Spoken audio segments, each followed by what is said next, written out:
Everyone, hello and welcome to the Greta-thon on Coffee Nick's Movie Picks, a limited film review series celebrating and honoring the portfolio of Greta Gerwig over a lovely cup of coffee. My name is Nick Delaney and I'm your show host, Black Cold Brew fan, movie reviewer who actually just gives plot synopsises instead of actual reviews, and a Catholic high school survivor.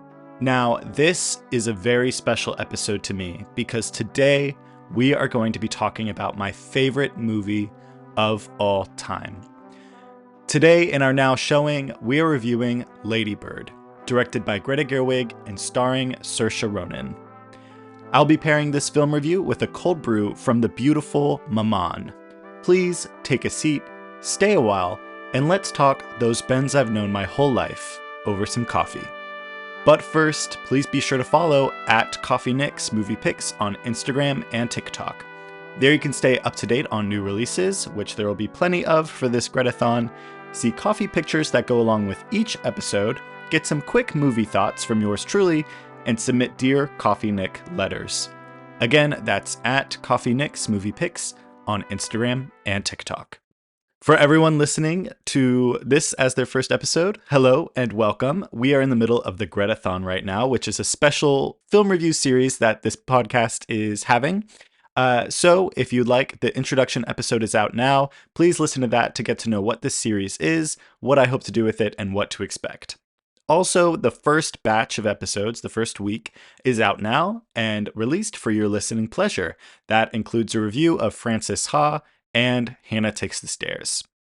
Just a preview of the weeks to come, we will be reviewing Little Women, Barbie, and Mistress America. Okay, here it is. Today, I am reviewing my favorite movie of all time, and I have some feelings about that. First of all, I think I wish I wasn't. I don't know if I want to talk about this movie so thoroughly. I mean, every time I watch it, at least the past several times I've watched it, I've logged it on Letterboxd.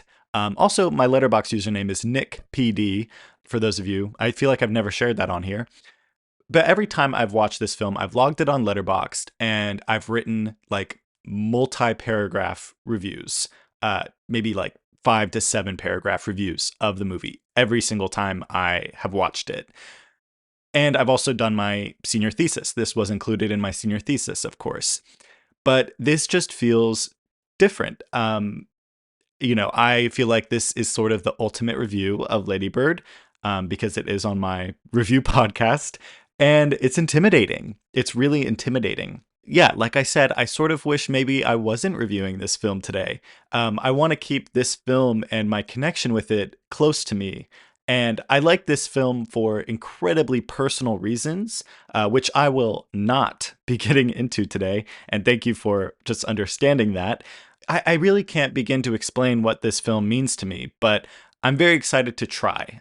This review, I don't know if it will be like my best one yet, or it might be just incoherent and I'm not making any sense throughout it, but please be patient with me. It's hard to talk about your favorite movie, especially when your favorite movie happens to be so personal and like connected to who you are. I know I'm, really getting into this right away, but this is a very special episode to me, and I am going to try to have my heart on my sleeve, but we'll see how it goes. So just have patience with me. Writing this review, I had so much trouble writing the script. Obviously, I'm recording now, so the full script is written, and let me say, it is 10 pages long.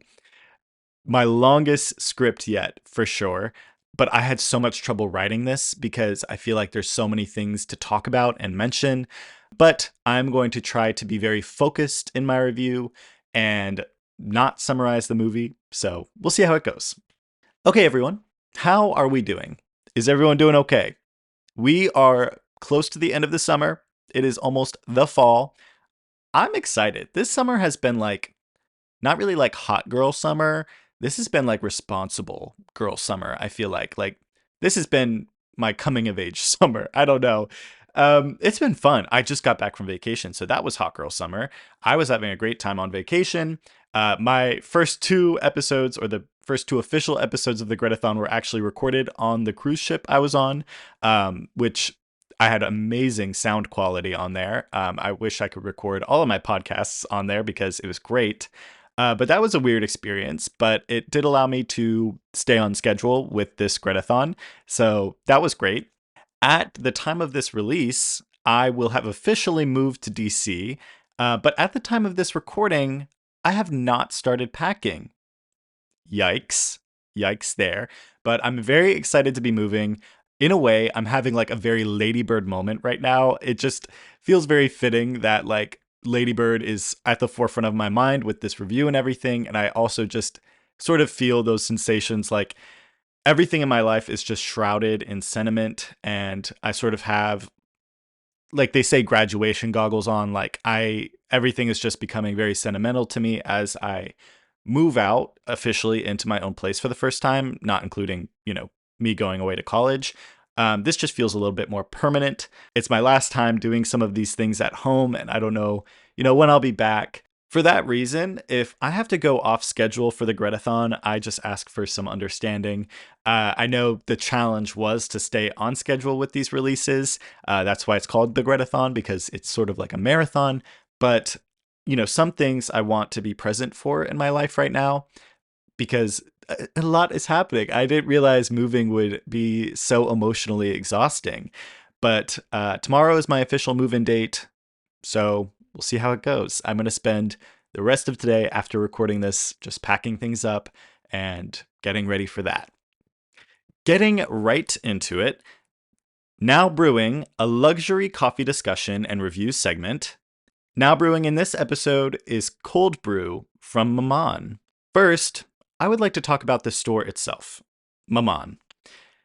This coffee shop is magical.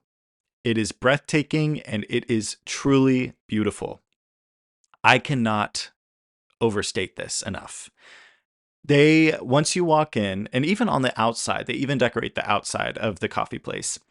There are like these beautiful artificial trees arching over the ceilings and across the coffee bar with these blooming flowers on it.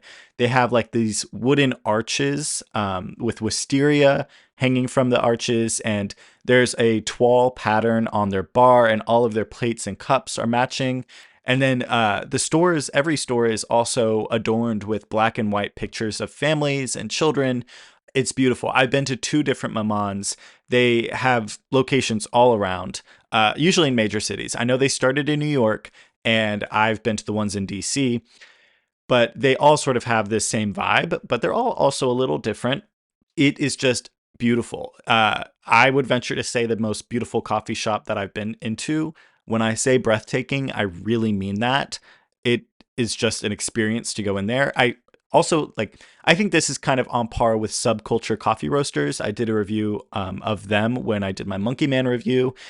It's similar to that experience. Now, I want to talk about a bit of backstory about Maman. So the founders of Maman are Benjamin Sormonte and Elisa Marshall. And their store is a dedication to their earliest childhood experiences in the kitchen and a nod to their mothers from the south of France and North America. Benjamin Sormonte, his mother, he grew up in France. So Maman is actually French for mother. So it is a dedication to their mothers, which is why it's designed like this. To talk a little bit more about the plates and this toile pattern that is on the espresso bar and cups and napkins and everything, they mentioned this in their website. Quote, "Toile patterns accent the interiors of Maman's many cafes and feature hand-drawn birds, rabbits, and flowers. This pattern was designed as a nod to Ben's French heritage and his favorite childhood animals. Not to mention it's very on trend. Hello, grand millennial style." End quote. I love the attention to detail and the branding that Maman has on everything. It just really emphasizes that experience that you can only get at this coffee shop. So props to them for just, I don't know, really being so unique and creative with everything in their store. Now, talking a little bit about the main attraction here, the coffee. I want to talk about their cold brew, mainly because this is what I've gotten every single time. So a bit about me and cold brew. I feel like it's important to mention that cold brew is my go-to drink with really any coffee shop. It's usually that or an Americano. But I'm very picky about my cold brew. Sometimes it's very easy for me to not like cold brew from certain places. Sometimes it's just too bitter and tastes too acidic, almost like they didn't brew it for long enough. It's like half brewed, so it just has like a little bit of a nasty taste to me. I like a bolder taste in my cold brew with less acidity, but I have to say, when it comes to Maman's cold brew, this is the best cold brew that I have ever had. Hands down. This is the best cold brew I have ever had. I don't even know where to begin with this cold brew. It is simply divine, delicious, uh, addictive. It is so good. Like I don't even want to try anything else at Maman. I should because I know anything else will probably be just as good. But I just keep going back to their cold brew, and I keep wanting that. The cold brew itself, it has these lemony and chocolatey tones, and this kind of sounds a little gross, but trust me, it's not. It sort of has like also like notes of peanut butter in a way.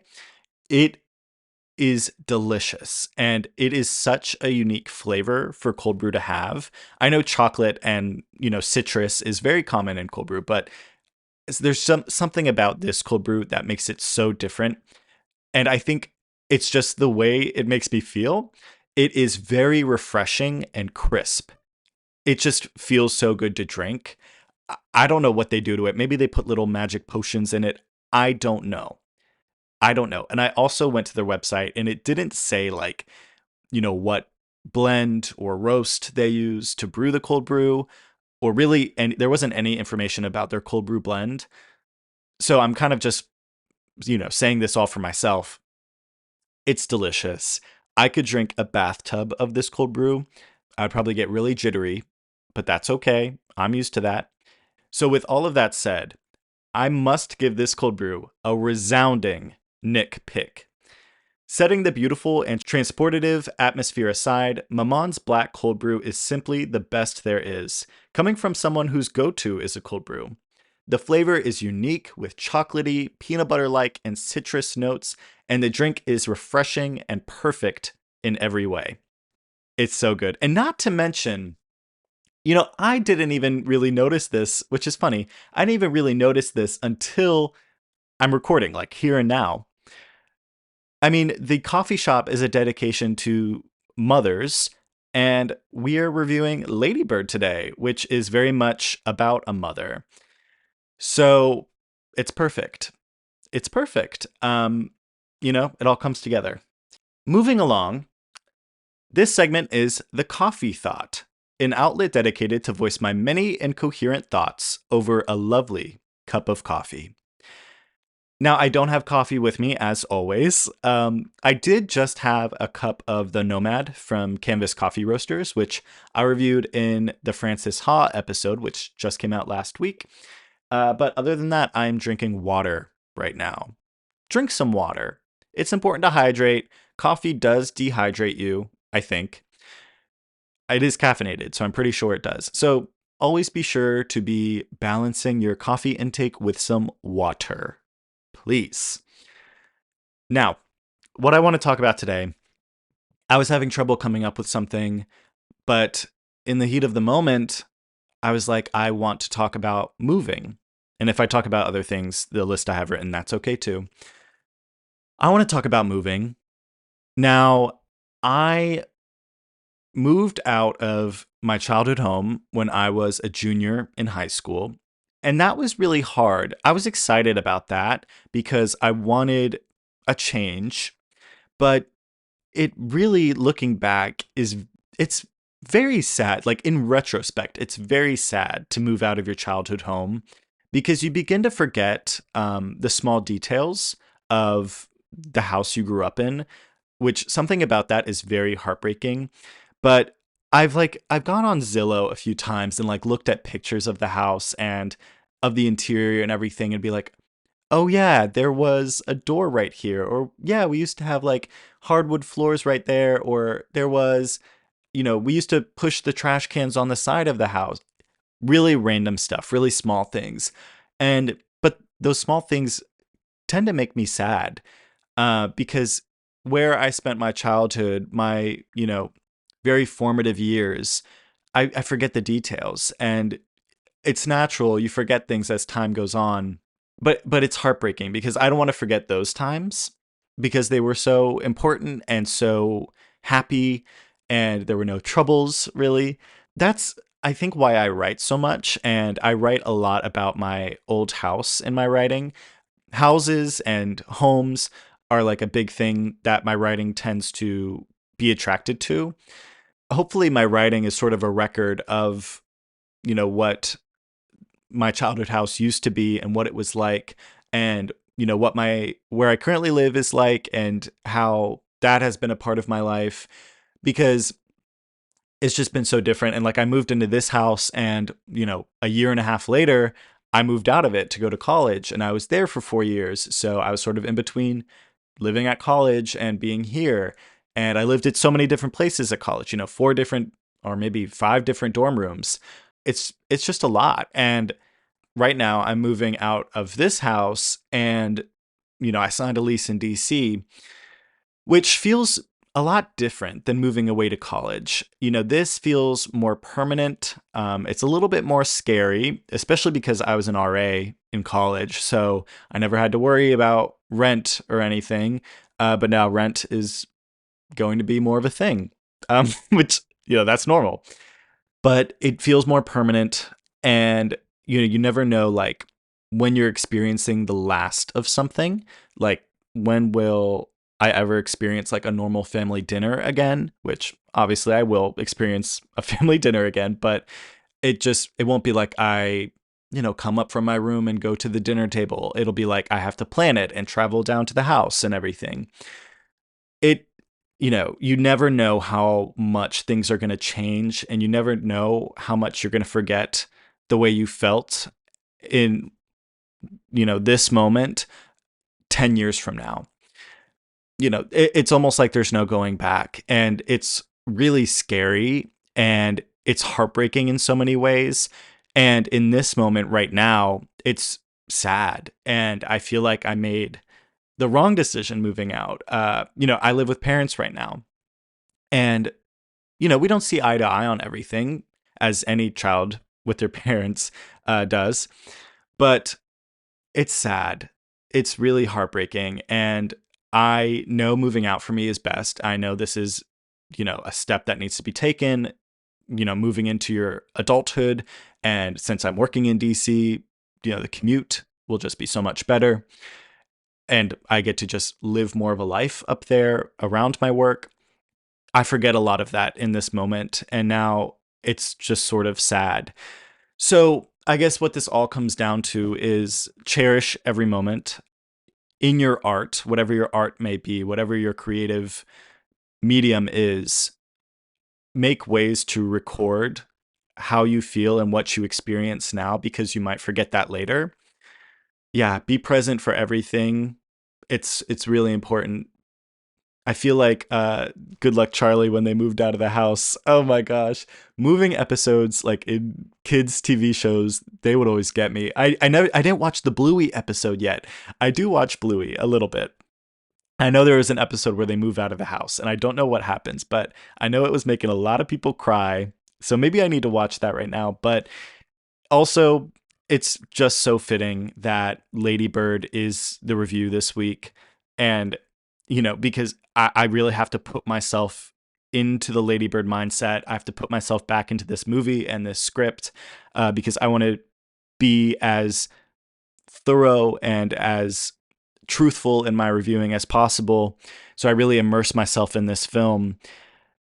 So to also, kind of be experiencing this sensation, which is very Lady Bird, it's kind of like the perfect storm. And this film, watching this film, always makes me incredibly emotional and sentimental about, my life and my relationship, especially with my parents. So yeah, maybe I'm just sort of like in my feelings right now. But I also think that this movie, like it always does, has entered my life once again at the perfect moment because I think I needed to see this movie to really remind myself to be present right now. And oh gosh, to know that I won't have these things forever and I might forget, what my room looked like or what I felt in this moment. So that's why I wanted to talk about this today because I want to have a record for how I'm feeling now and a reminder when I listen to this back in however many years, I want there to be a reminder of this these emotions because sometimes I forget how I feel and I feel like I'm betraying a younger version of me. So to future Nick out there listening to this, be right to me, but also be right to yourself in your current environment, in your present day. But just remember, I'm here right now. So, oh gosh, I knew I would kind of get emotional on this episode, but I didn't know it would happen so quickly. So, the list of other things I wanted to talk about that I'm not going to. How much I do not like AI generated art, and how I think AI is going to be the downfall of everything. Just like, let's not do AI. It's baked into like all this social media now. There's like AI search bars and everything. Shut the hell up.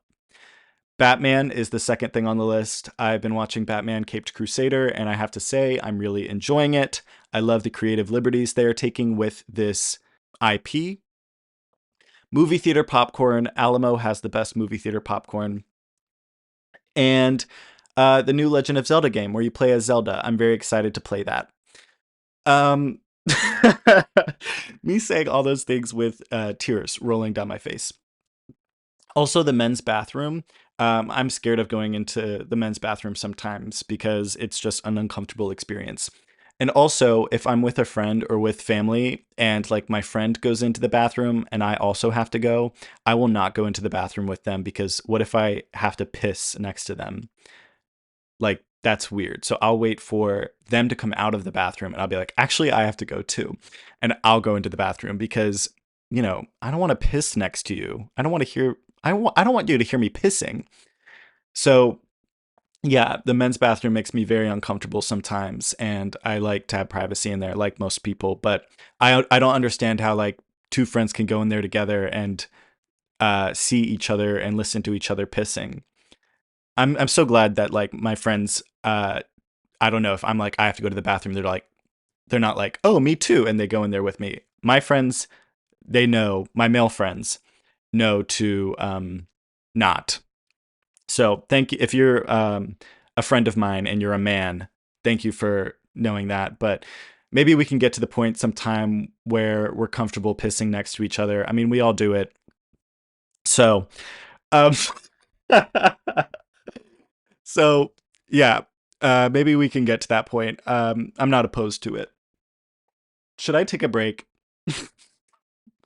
I don't get paid ads or sponsorships or anything, so if I take a break, it's not gonna like cut to anything.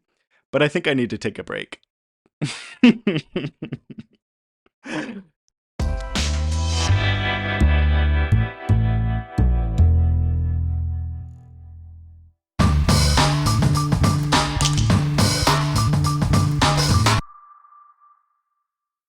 Okay, hi, hello, we're back.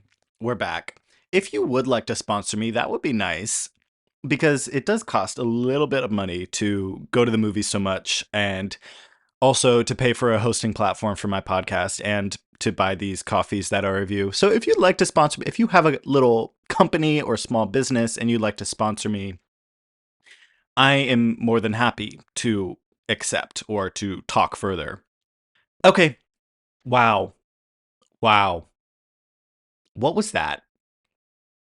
Anyways, now showing the Greta-thon, our feature ideological analysis and critical film review segment, honoring and celebrating the portfolio of Greta Gerwig, hosted by yours truly. Now showing for part 4 of the Greta-thon series, Lady Bird. Lady Bird was released in 2017 and is Greta Gerwig's debut as the sole writer and director of a film. The film follows Lady Bird, played by Saoirse Ronan, in her senior year of Catholic high school as she plans to escape her life in Sacramento by applying for colleges in New York. During this pivotal moment in Lady Bird's life, her relationship with her harsh yet sentimental mother, played by Laurie Metcalf, is explored and challenged. Okay, this is the big one. This is the big film review. I want to take a moment to first explain this film within the context of Greta's career. So this is her first film as the sole director. Her directorial debut was actually Nights and Weekends, which I'll be reviewing later this week. It's going to release probably 2 days after this review. Sometimes I can't help myself from thinking that this is her debut, and a lot of other people also tend to think of this as her debut as well. This just feels very Gerwig, and it really sets the tone for all of her films to come. So, in a lot of ways, this feels like the beginning, but it was actually Nights and Weekends. But, maybe it can be a debut in other ways. Maybe this is the start of kind of Gerwig's filmography in certain aspects, but I think, we're too early on to tell what those aspects will be. I think that this film says a lot about Greta's history and where she comes from. She grew up and spent her childhood and teenage years in Sacramento before moving to New York for college, which, if you heard the synopsis I just gave of the film, that is exactly what the synopsis was. And she also attended Catholic school. However, it is important to note that this film is not at all autobiographical. She has stated this herself. This is not meant to depict her life. This is completely fictional. And it is also important to reiterate the relationship between mother and daughter you see in this film is not at all based on her relationship with her mother. This is fictional. Everything here, think of it as fictional. There are many similarities you can draw between Gerwig's life and this film, but they are just similarities. I would be curious to know where she got the inspiration to write a story like this. Where did all of this creativity come from? But, I mean, unless she wants to come on the podcast, which, Greta, you're more than welcome to, we will never know. Really, I just think this was a personal film for Gerwig and inspired by some niche aspects of her life and personality. But like I said, this should not at all be seen as her life story. I may be biased, but I look at Lady Bird as sort of a cornerstone of Gerwig's film portfolio. So, in my senior thesis, my research, which I talk more about in the introductory episode of this series, I assessed many of Gerwig's films. Basically, all of the films that are part of the Greta-thon were a part of my research, and I looked for similarities across all of these films. And my conclusion was what these similarities all meant and what they said about Gerwig and what they said about society, really.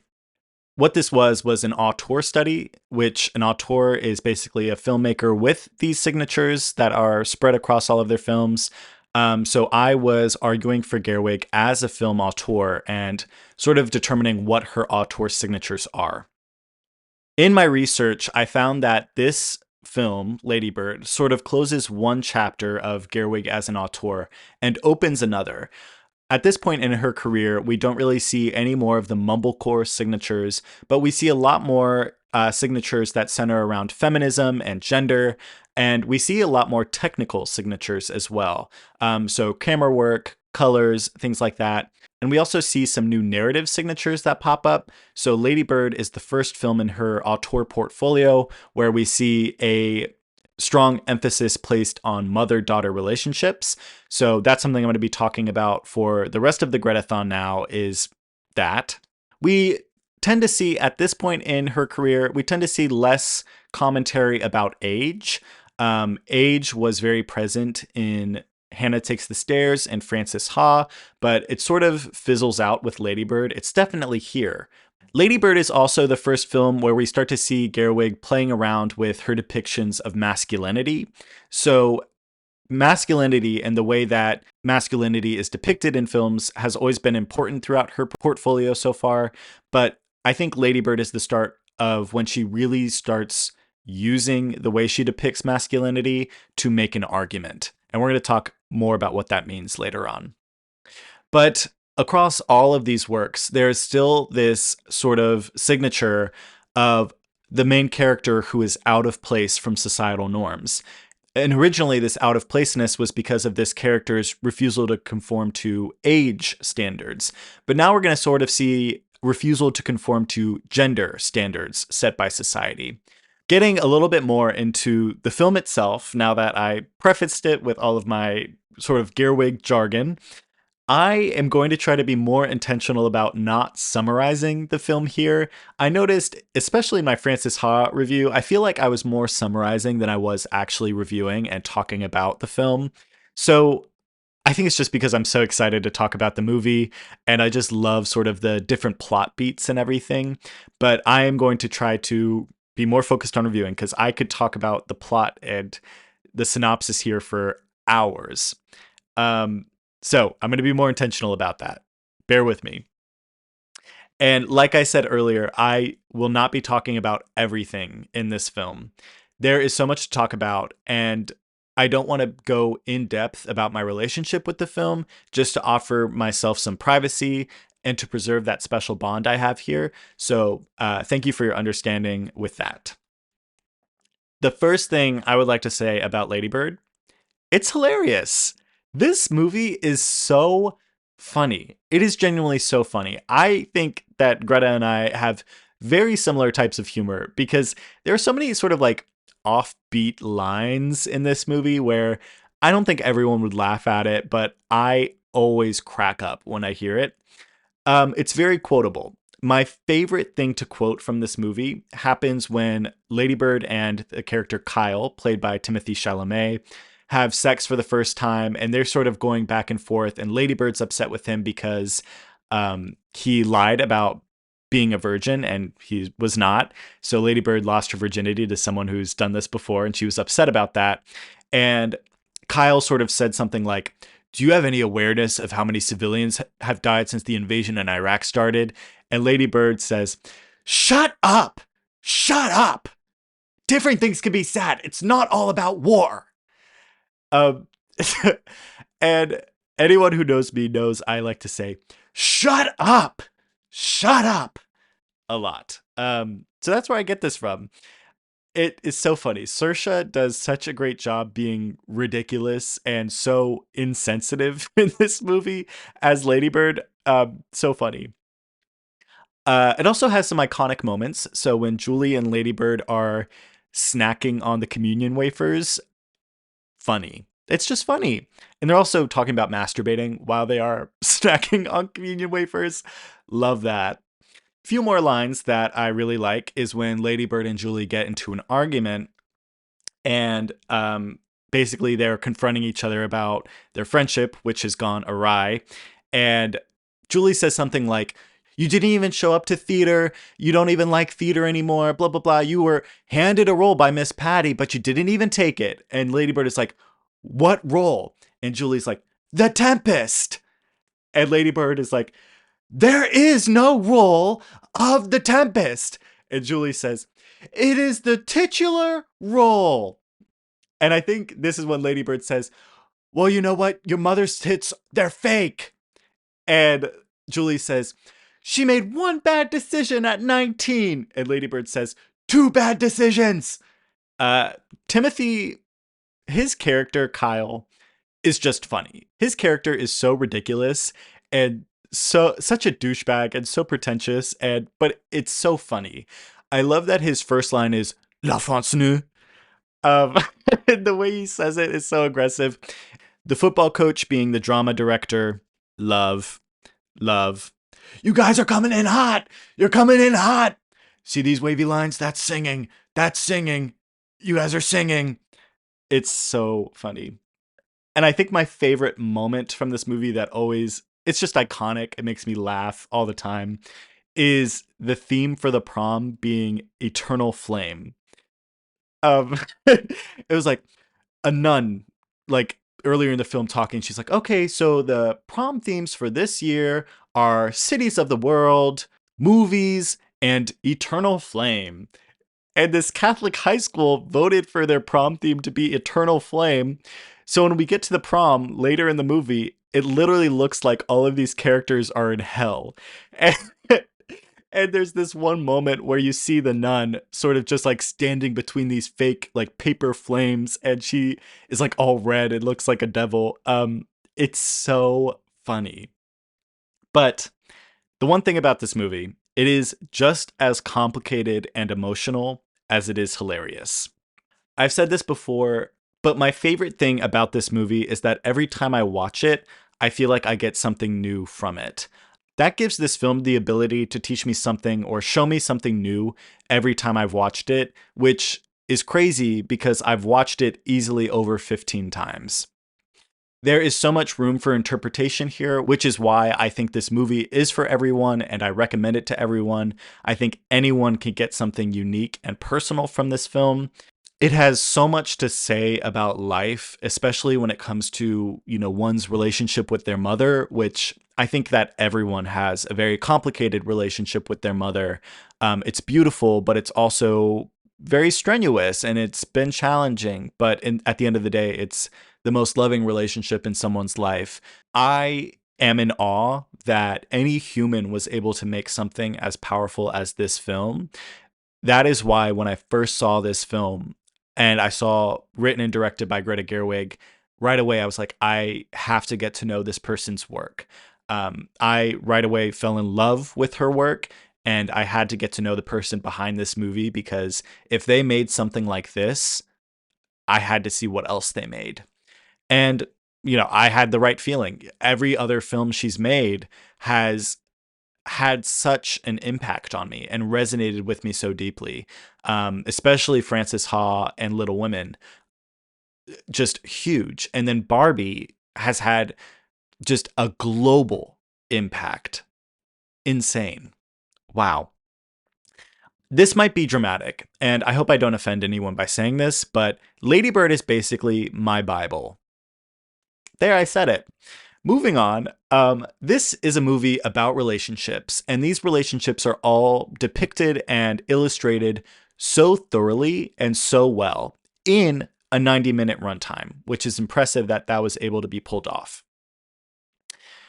Obviously, the most important relationship here is the relationship between Lady Bird and her mother, Marion, played by Laurie Metcalf.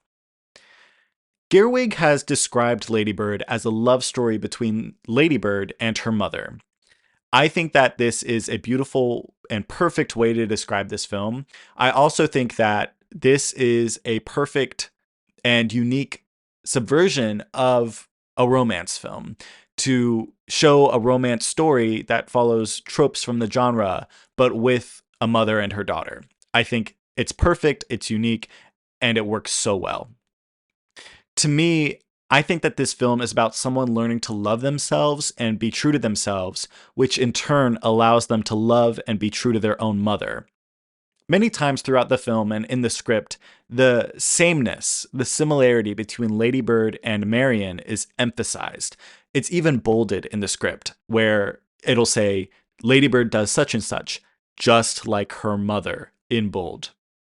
I think that this can be really surprising to people that watch this movie because the film does so much to emphasize the differences between Lady Bird and Marion when they're arguing. Both are extremely sentimental people, but they're both also very stubborn, which causes them to disagree. Lady Bird is sentimental but ambitious, and one could say sort of delusional, and Marion is sentimental but extremely grounded and realistic. This makes them very similar.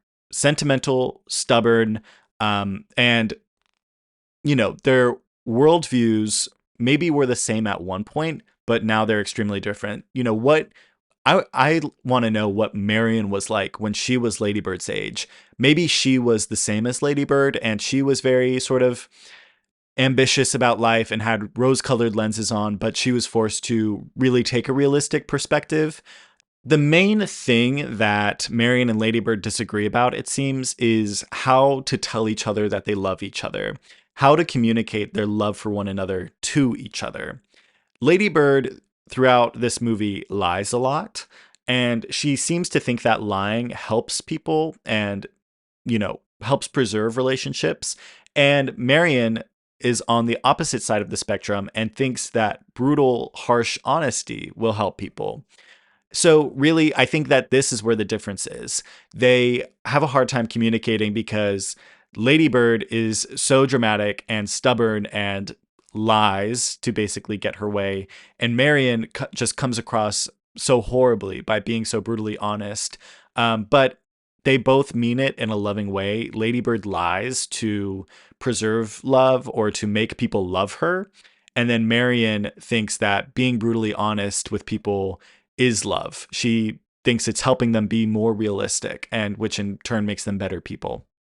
And this is just, depicted throughout the many arguments that these two characters have throughout the film. The film, one of the very early scenes of the film, is Ladybird literally jumping out of a moving car just to terrorize her mother in the middle of an argument they're having.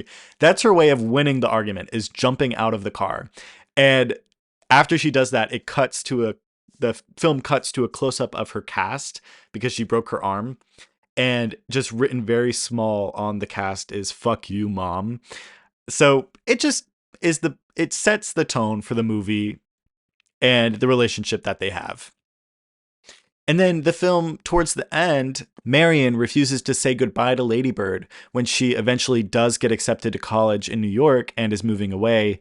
They're at the airport, and Marion is refusing to talk to Ladybird because she lied about not applying to New York schools. So it's also a very dramatic and intense argument. It's very hard for these characters to talk to each other, to find a means of communication. I think that a lot of the subtext and a lot of the commentary in this movie lies within the surrounding characters. So there is Marion, of course, but I think another one of the most important characters is Julie, played by Beanie Feldstein.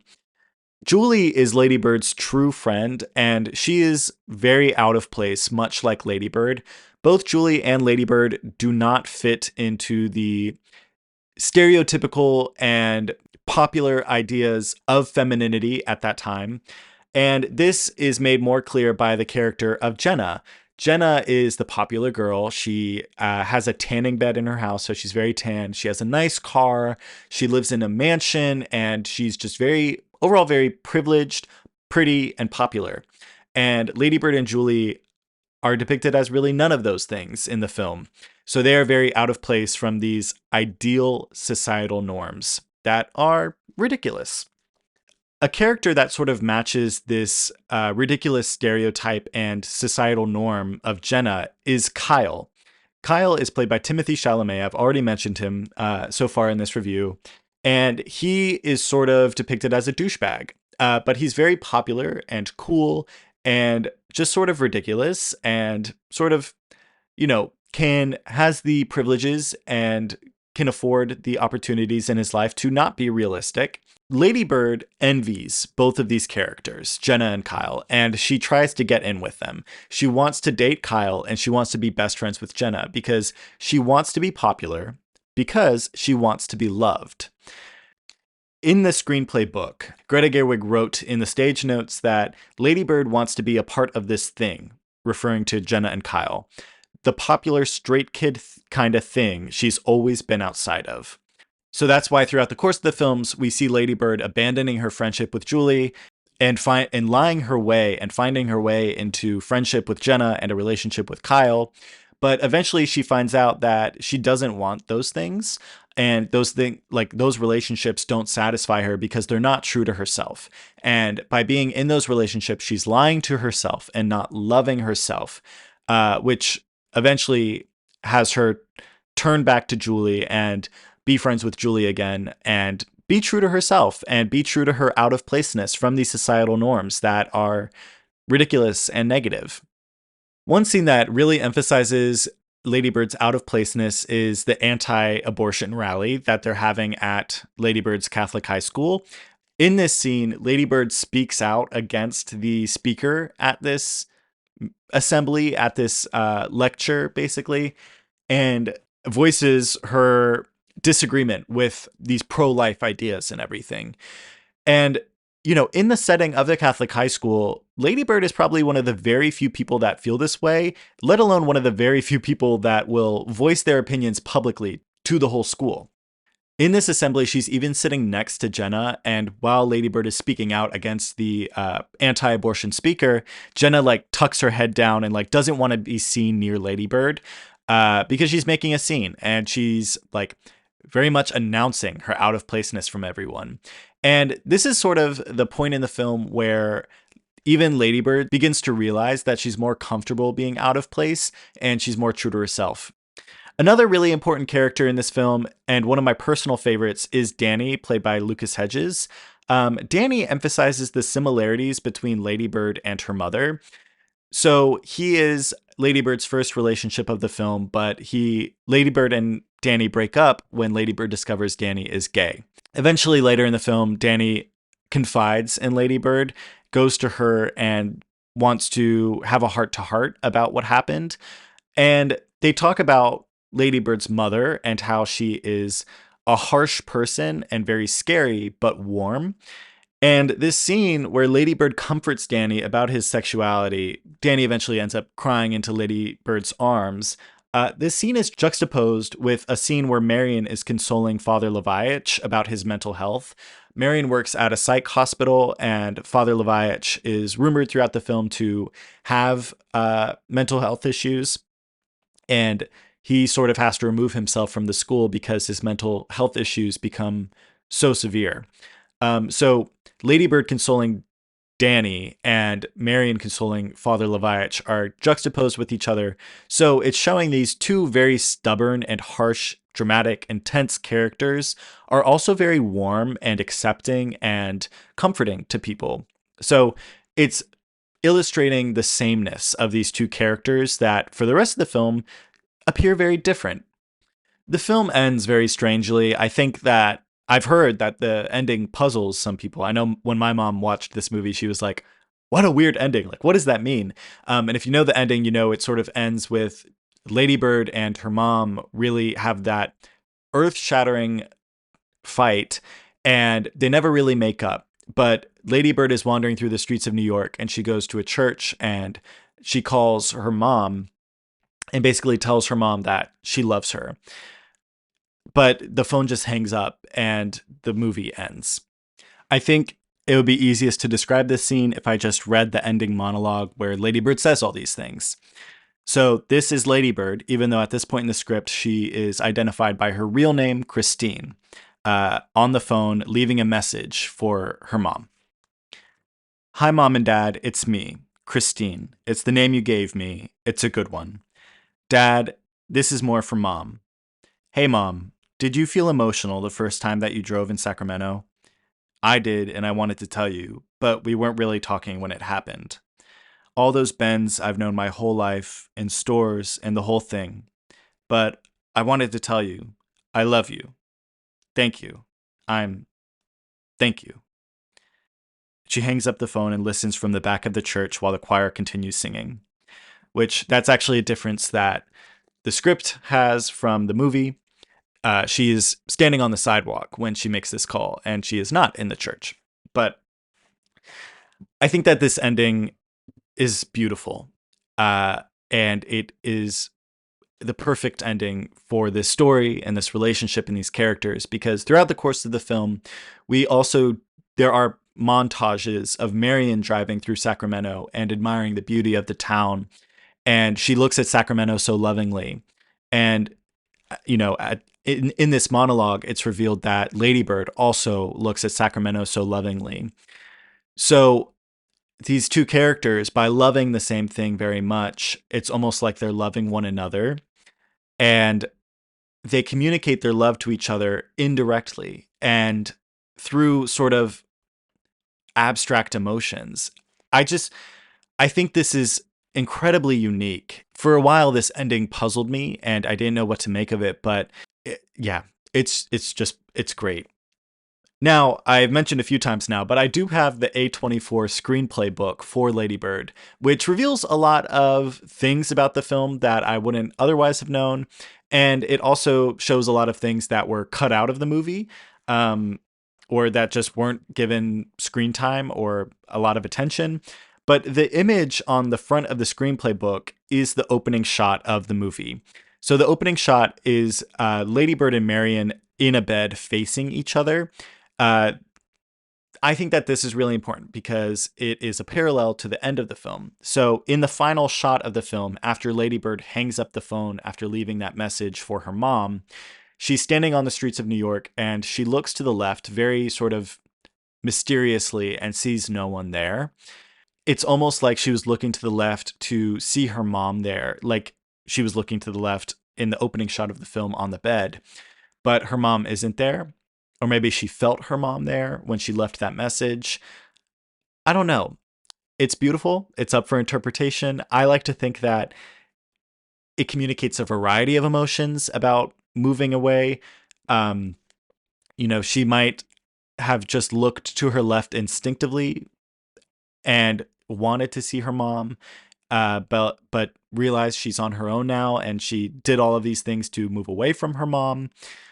Could mean that she felt her mom with her and looked to the left. I don't know. One of my favorite things about the film is how bittersweet it is. It communicates such strange emotions and phenomena about the human experience. It finds, like I said, it finds a way to communicate the love in a relationship very indirectly. So Lady Bird leaves this message for her mom. It's a very kind of one-sided means of communication. When Lady Bird goes to New York, her dad sort of salvages these letters that Marion was hoping to give to Lady Bird while they were arguing. And she crumpled up all the letters because she didn't think they were good enough for Lady Bird. But the dad places it in her suitcase when she moves to New York. So Lady Bird reads these letters. And let me say, if you have seen this movie and you have not paused the film to read what's written on these letters, please do that. They are so beautiful and they've made me cry. Just seeing the character of Marion writing something so emotional and sentimental and declaring her love for Lady Bird. It's very important to read these letters when you watch the movie, and I feel like there's so much in these letters. And the script just mentions that in the letters is written, "I love you so much, and I don't know how to tell you that. I can't communicate it to you in a way that dot dot dot." But you can read like 3 full letters if you pause the movie as it shows the letters.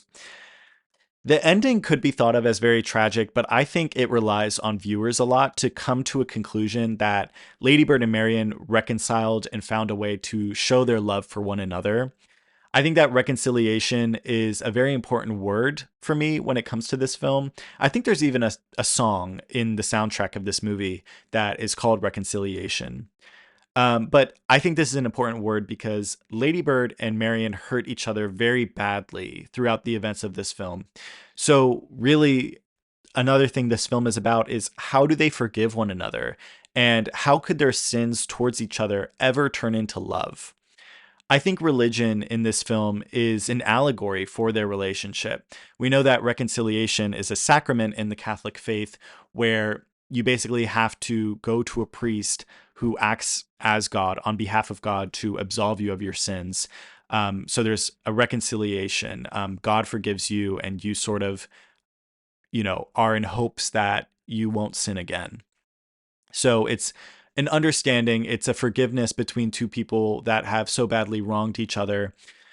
Yeah, I think religion is more of an allegory here, and that's why it's so present in this movie.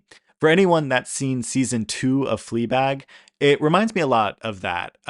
Some tenets of the Catholic faith are used as an allegory for character arcs in Fleabag. So religion isn't necessarily important to these characters in the confines of like the story, but it is meant to communicate things about these characters. And let's talk a bit about that. Let's talk about the religious aspect of Lady Bird, because if you've seen the poster sort of like it has a crucifix in it and it has these colors on it that sort of model a stained glass window. There is a strong religious element in this film, and I think that's a very interesting choice. The moment towards the end of the film that I've already mentioned, where Lady Bird goes to a church to listen to a choir singing after waking up in the hospital, that scene has always completely puzzled me, and it still does to this day. Even after however many times I've seen this movie, I still can't wrap my head around why Lady Bird goes into the church. Um, I Upon reading the script, all that Gerwig writes about this scene is that Lady Bird's life is just beginning in this moment. But it's also written in the script very explicitly that Lady Bird is not Catholic, which is why she crosses her arms when she receives communion uh, throughout the different church scenes in this film. And about those church scenes, something I found out while I was reading the screenplay is that all of the mass scenes, all of the scenes that happen in churches in this film are often scenes where envy and jealousy are very rampant. For example, in the first church scene, the stage notes revealed that Ladybird finds it really sexy watching boys get communion because they have to open their mouths for it. Crazy. Like I would have never known that. Just watching the movie, you don't know those things, but you just get to learn more about the character of Ladybird. And I think I don't know, that's important to know. I feel like that says a lot about her. In another one of these church scenes, it actually describes Julie's jealousy of Ladybird when she becomes friends with Jenna, and how Julie is very envious of Jenna being friends with Ladybird and basically stealing her best friend. Personally, when it comes to religion and the presence of religion in this film, I think that it's a representation of nostalgia and guidance and calm in Lady Bird's life, but not in a religious way.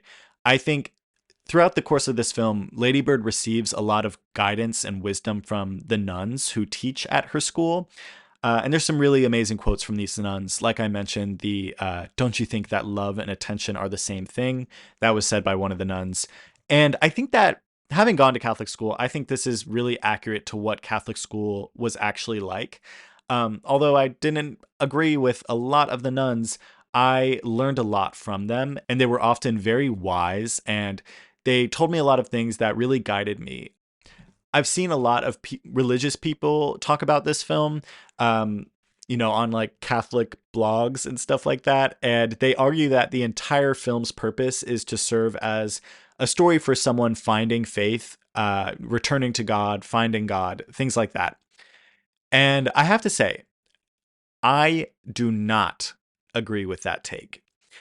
I always say on this podcast that everyone is entitled to their own interpretation of films, but no.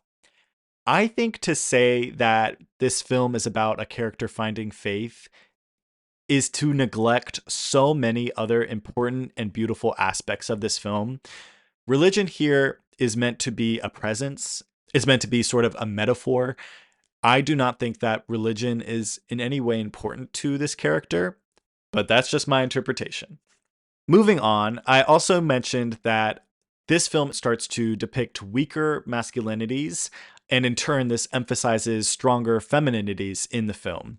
So basically, when I say this, Lady Bird, in some ways, is depicting the masculinities of this film as being weak, and showing how women are the strong ones.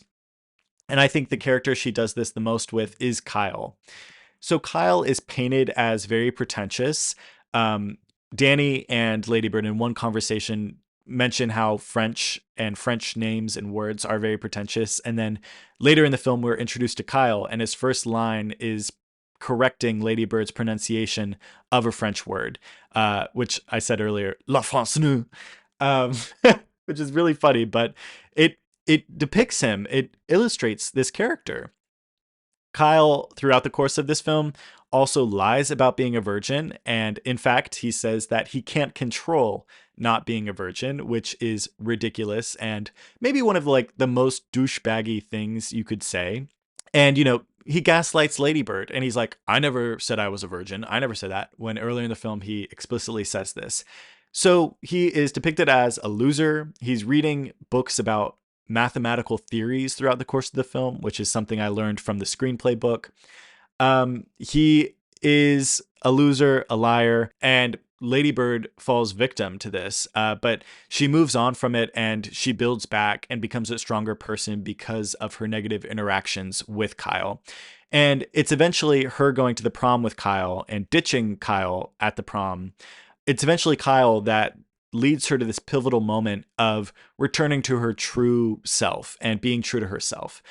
So if it wasn't for Kyle's weak and pathetic masculinity, Ladybird would not have had that pivotal moment and returned to her out of placeness, because that's where she finds the real comfort and the real truth. One important thing that is very common in this film is how even people that are seen as enemies to Ladybird or just any of these characters, they all kind of have something very tragic happening in their lives as well. And I think this is done to show that not everything is about Ladybird, and really all of these people have sort of hardship in their life. So Kyle, for instance, his father is dying of cancer, and that's why he is attending Catholic school, because it was one of his father's wishes. And the movie doesn't say this at all, but in the screenplay book, it notes that Kyle's father later dies. Um, and Ladybird has like complicated emotions about this. And some other hardships, you know, obviously Danny and his sexuality. Father Leviatch has mental health issues. Julie even is like sort of inexplicably crying in one scene. It's when Ladybird finally returns to Julie to turn back to that friendship. Julie's just crying, and we're not really sure why, but we know there is a lot of hardship in Julie's life. All of these characters are depicted as sort of having hardship in their life. So I think that this film also argues that, you know, although someone might be sort of the enemy to your coming of age story, they're also having their own coming of age story at the same time. So it's arguing for audiences to be mindful and be respectful of other people, because we all have our own stories to tell. Just to really drive this point home, because it is such an important point in the larger context of all of Gerwig's films, Ladybird and Julie are very out of place, and rather than writing these characters to conform to the stereotypical standards of femininity, the story is about them finding confidence in being outside of those stereotypes and those standards. Ladybird tries to fit in with Jenna and realizes how unsatisfied and unhappy she is with being friends with Jenna. With that being said, the narrative of this film represents and thus encourages women who are out of place to feel empowered for that very reason. The character of Danny does the same thing, but for men. He is sort of the opposite of Kyle in this sense. Danny's character teaches men like Danny, in other words, the gays, that there is love to be had on the other side of coming out. Danny, it's sort of implied that Danny will not find love or acceptance in his Catholic family. So that might be why he went to Ladybird for someone to confide in, even though they weren't on good terms. And Ladybird shows love for him and accepts him with open arms. So it shows, you know, people struggling with their sexuality or feeling out of place because of it, that there are open arms to be had somewhere. That is beautiful, and thank you, Gerwig, for including that in your film. It's very important for many people. And I mentioned I don't want to talk about everything in this movie, even though I've already been yapping about it for quite a while now. But, you know, there's just so many other things in this movie to talk about. There are so many different angles to come from and so many characters to analyze. For example, Father Leviatch, played by Stephen McKinley Henderson, who I love this actor. He is amazing. I love every performance that he's in. But he obviously has so much going on in this film, and he's such a compelling character. Miguel and Shelley. Miguel is Lady Bird's adopted brother, and Shelley is his girlfriend. They definitely provide a very interesting presence in this film, and there's a lot of commentary to be had with those characters as well. Some other things I want to mention. Lady Bird has a dog, and the dog is in maybe one scene, one or two scenes. The dog is like, I don't know. I watch this film and I'm always really surprised when Lady Bird is holding the dog. I'm like, oh yeah, she has a dog. Let's give more recognition to that dog. I wish that dog had like one or two more scenes. Like what was the dog's name? I wonder what the dog's name was. Also, oh, and also like the dad. There's so much to be said about the dad as well that I will just leave for another day because he has so much sort of character development happening in this film. The last thing about this film, it has not escaped the grasp of Catherine Newton. Catherine Newton is in this movie. And if you have listened to this podcast before, you know I have a variety of feelings about Catherine Newton. Listen to like any episode with Reese as a guest star, and he will tease me and torment me about Catherine Newton. Catherine Newton is in this movie, and it is her best performance, in my opinion. She's unidentifiable in this performance. She is just a different person completely.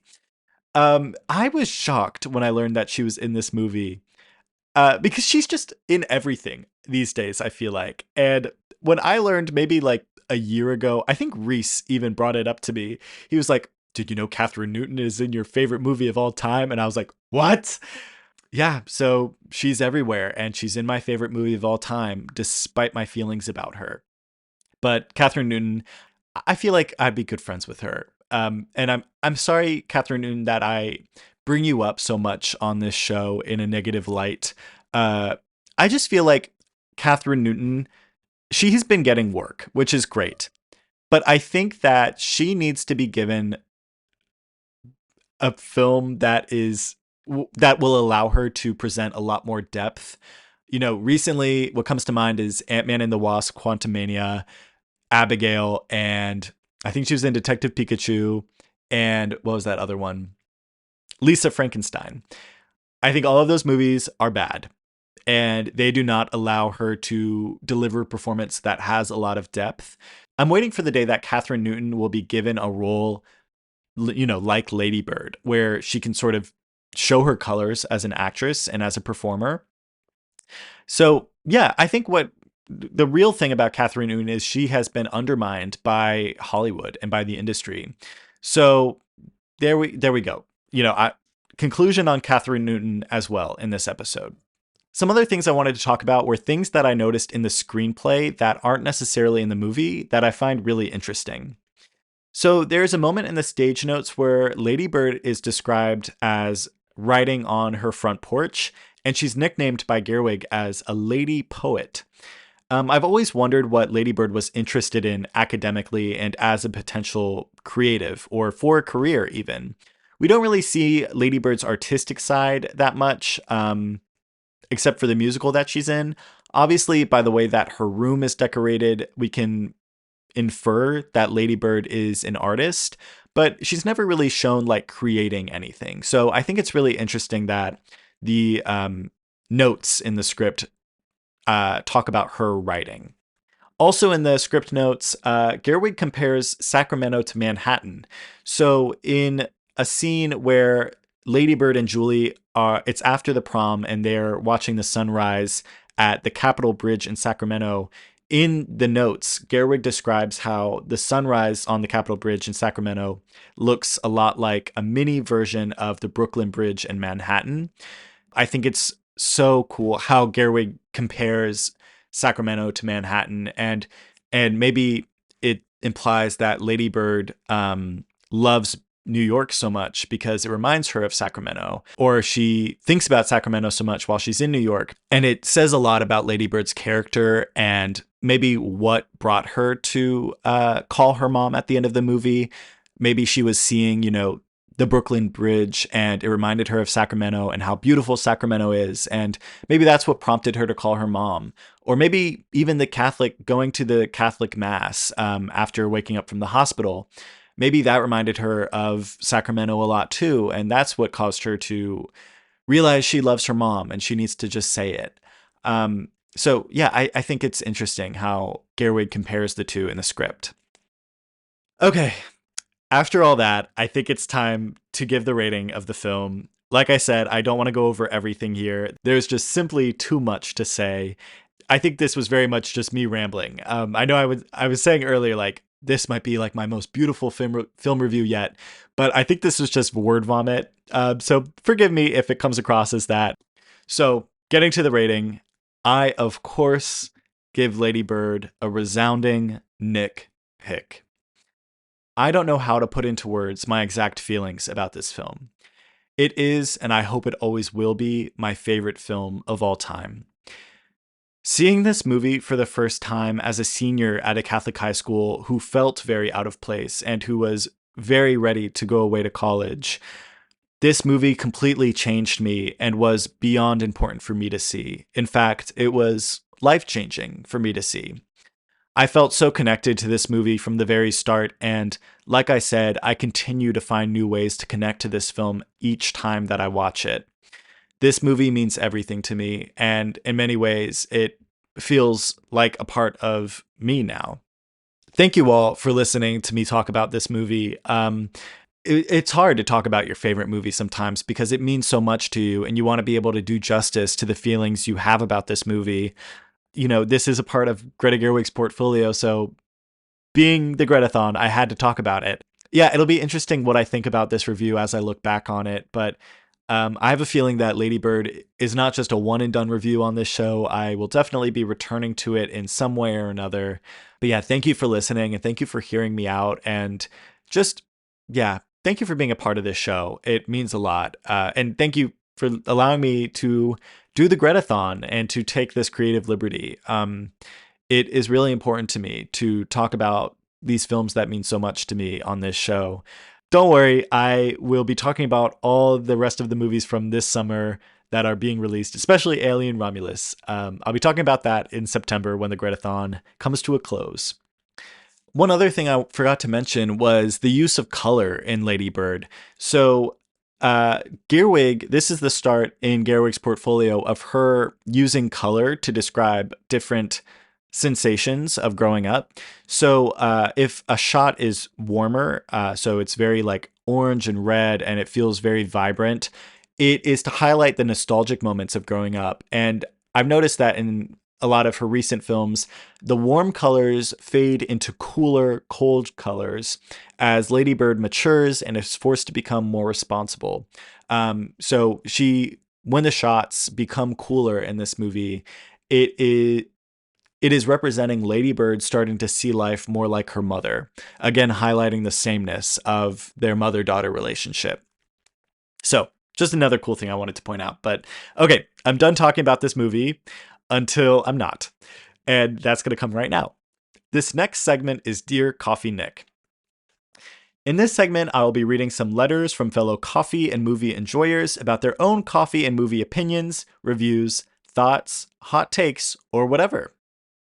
For today's Dear Coffee Nick, we have a series of Lady Bird themed questions from Cooper. Thank you, Cooper, for sending these in. These questions are so lovely, and I love that you themed them to fit the movie review this week. I think these are just fun questions to answer. Thank you so much for sending these in, and I hope you're doing well. And also, fun side note about Cooper, he worked on a movie recently. So congrats on this huge step in your filmmaking career. I literally cannot wait for you to write and direct your own film because I know it is going to be beautiful and it is going to be so emotional and just great. Okay, the first question he sent in about Lady Bird is, what's your favorite quote from the movie? I know I mentioned a lot of the quotes earlier. I think my favorite one would have to be when Lady Bird says, "Shut up! Shut up!" And also, this one I didn't mention earlier is another one of my favorites. It's when Lady Bird and Julia are arguing about Jenna. So this is in the same sort of back and forth with The Tempest and Your Mother's Tits Are Fake. Is when Julie says about Jenna, she says, "She's a moron in a deeper sense." Also, of course, there is no role of The Tempest.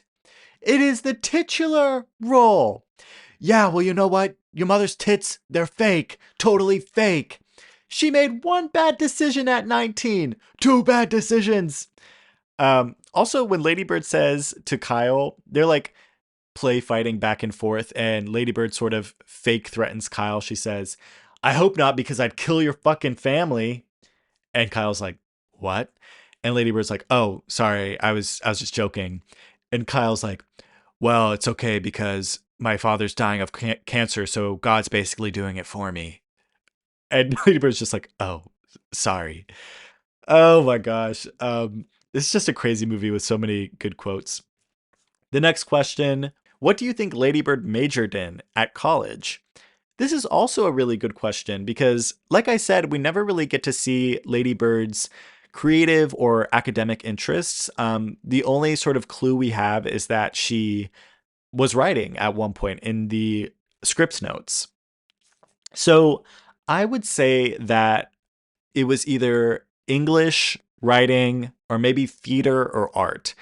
Because we know that the nun, one of the nuns in the movie, I think her name is Sister Margareta, um, say that Lady Bird has a performative streak and she thinks Lady Bird would do really well in theater, which is why Lady Bird ended up doing the musical.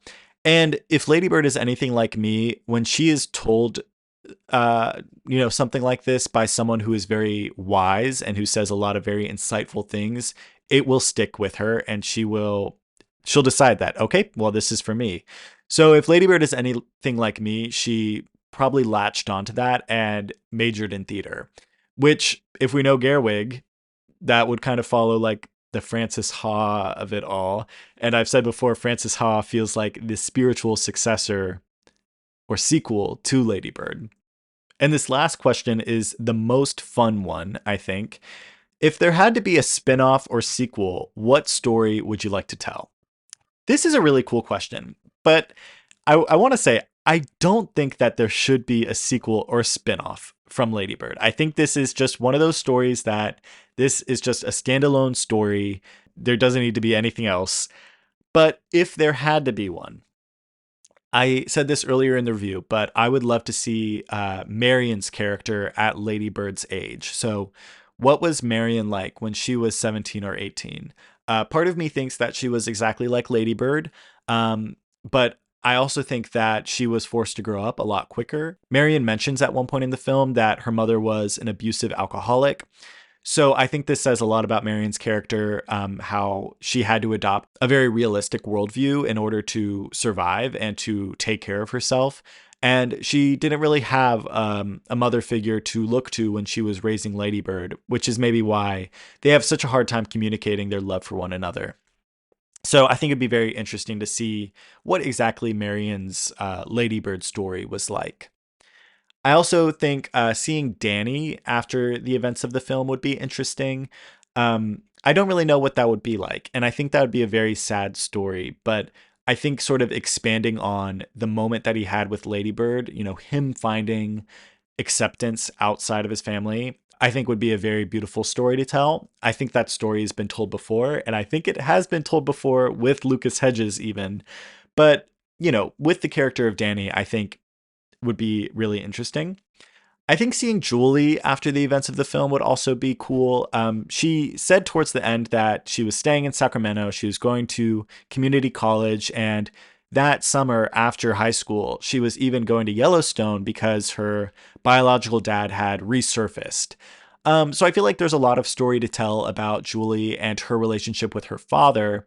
So maybe it would be cool to sort of tell like the opposite version of Lady Bird, where it's sort of commenting on and discussing the relationship between a father and a daughter. What would that be like? And how is that different between the story of a mother and a daughter? Again, thank you, Cooper, for sending in these questions. These were so fun and really lovely. Yes, and I hope you're doing well. Congrats again on your movie. So exciting. If you would like to send in a letter, please feel free to write Dear Coffee Nick through DM on social media or email coffeenicksmoviepics@gmail.com. Greta Gerwig related questions are strongly encouraged throughout the Greta-thon. Once again, thank you everyone for tuning into this very special episode of the Greta-thon on Coffee Nick's Movie Picks. Please be sure to rate the show on Apple Podcasts, follow the show's social media, and share the show with your movie-loving friends. Until next time, there is no role of the Tempest. It is the titular role. Shut up. Shut up.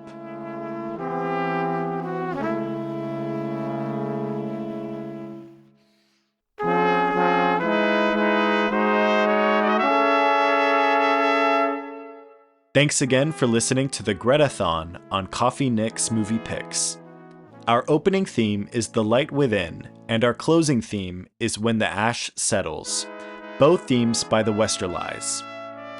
Before you go, please be sure to follow the show on social media at Coffee Nick's Movie Picks, and give the show the Nick Pick by rating it 5 stars on Apple Podcasts. Thanks so much!